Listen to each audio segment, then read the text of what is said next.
It was a calm Thursday evening in our quiet California neighborhood when my husband Ryan walked into the kitchen as I was preparing dinner. He looked slightly nervous, but his tone was casual. "Babe," he said, "my old friend Nathan is in town. He's going through some stuff. He needs a place to crash tonight." I paused, wiping my hands on a towel. Sure. "That's fine. Should I make extra for dinner?" Ryan smiled. "That's why I love you. Always thoughtful." Nathan arrived around 7:30 p.m. He was tall, neatly dressed, and had that kind of confident charm that instantly filled the room. From the moment I met him, I felt something. It wasn't attraction. It was discomfort. He looked at me too long. Too directly. We sat together for dinner, the three of us. Nathan laughed loudly at everything Ryan said, and I could tell they were very close. But there was an awkward tension in the air, something unspoken between them. After dinner, the men sat in the living room with drinks while I cleaned up. I could hear them talking in low tones, then laughing, then silence again. Around 11:45 p.m., Ryan approached me and said, "Nathan's going to stay in our bedroom tonight. The guest room AC isn't working, and he's not feeling great." I looked at him, confused.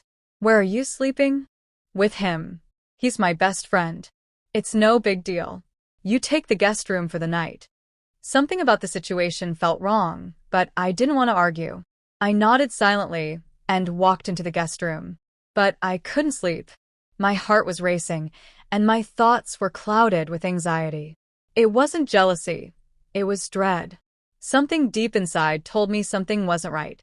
At around 2 a.m., I heard hushed voices and then a thud. I tiptoed toward the hallway. The master bedroom door was slightly open, and inside, I saw shadows moving. I couldn't make out what they were saying, but it felt staged. Or worse, planned. I quietly backed away, deciding not to confront them. I returned to the guest room and stayed up all night, staring at the ceiling, praying it was all just my imagination. Ryan acted normal. Too normal. Nathan was already gone. Apparently, he had left at 6 a.m., Ryan said. "No goodbye, no thank you. Just gone." I wanted to believe nothing happened. I wanted to trust Ryan. But my instinct screamed otherwise. Later that afternoon, while folding laundry, I found a crumpled napkin in Ryan's jeans. There was a phone number and a message scribbled on it. "She's too soft. You were right. Let's talk tonight." My hands trembled. What did that mean? Who wrote it? Why was I too soft? My heart sank deeper when I remembered the way Ryan had smiled at Nathan's compliments. The way they looked at each other. The way I was dismissed from my own room that night. I kept quiet for days, pretending nothing happened. I needed clarity. Proof. Something undeniable. So I checked our home security app. Ryan thought I didn't know it was still active. What I found shattered me, but not in the way I expected. The security camera in the backyard had caught Ryan and Nathan talking outside around midnight. Their voices were picked up by the audio sensor. "Nathan, she's too innocent, man. You sure she'll buy it?" "Ryan, she's sweet. She trusts me too much. She won't question anything." "Nathan, let's make it quick. I owe you one." I froze. They were testing me. It was a setup. They wanted to see if I'd speak up, if I'd react, if I could be manipulated. Why? I didn't know yet. But it wasn't just about a friend crashing. It was something deeper, a plan perhaps for money, or control, or something darker. The ending. My quiet revenge. I never confronted Ryan. Instead, I quietly packed my things the following week and left while he was at work. I filed for separation the same day and shared the security footage with my attorney and with a friend of mine who worked in investigative journalism. Weeks later, I learned Nathan wasn't just a friend. He was Ryan's secret business partner. They were in financial trouble and had planned to stage a fake domestic breakdown to manipulate me into signing over property I had inherited from my father. But I left before they could even try. I may have spent one uncomfortable night in fear and silence. But I made sure they'd never forget the woman they underestimated. 2 weeks had passed since I walked out of that house.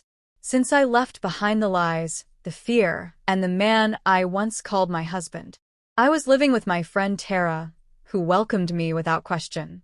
But inside, I was broken. Not because Ryan had betrayed me, but because I had ignored my instincts for so long. One rainy morning, I got a call from an unknown number. "Hello," I answered hesitantly. The voice on the other end whispered, "He's not who you think he is. Check the storage unit.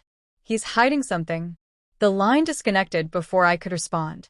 My hands trembled again, the way they had the night Nathan stayed over. I hadn't told anyone where Ryan stored our shared belongings. Only he and I knew about the downtown storage unit we rented years ago. Was someone watching me? Or was this a warning? That afternoon, I borrowed Tara's car and drove to the unit. The woman at the counter recognized me and gave me access. Unit 207. I opened the door slowly. At first, it looked normal, a few boxes, old furniture, files. But something caught my eye in the back, a sealed plastic tub labeled legal. I pulled it down, opened the lid, and gasped.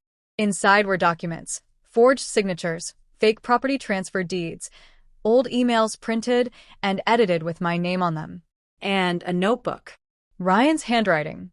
"She'll never know. If Nathan stays the night, she'll panic.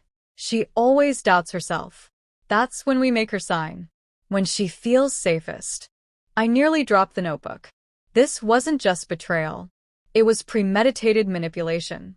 He and Nathan had planned to mentally break me, to isolate me emotionally and financially. And I had walked right into it. The final confrontation. I went straight to my lawyer. Within 24 hours, legal action was filed. Ryan had no idea what was coming. He showed up at Tara's place that evening, pounding on the door. His voice was desperate. "Emily, please, I can explain." I stepped outside, calm and composed. "You lied. You used me. You thought I'd crumble." "I didn't, I swear." Nathan pushed it. "I saw the notebook, Ryan." His face turned pale. He realized then that it was over, that the woman he tried to break had risen stronger than ever. "You were supposed to be the love of my life," I whispered, "but you chose greed over loyalty." He fell to his knees. "Please don't destroy me." I looked him straight in the eyes. "You already destroyed yourself."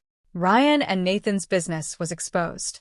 Fraud, forgery, and attempted coercion. They were both charged, and while the court took time, justice finally began to unfold. But that's not where the story ends.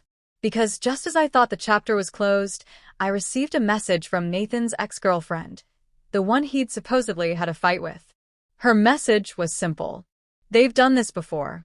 You weren't the first, but you were the first who didn't fall for it." That night, I sat in bed, staring out at the stars from Tara's balcony. I didn't cry anymore. I didn't feel broken. I felt reborn. Because I survived a nightmare and turned it into a warning for others.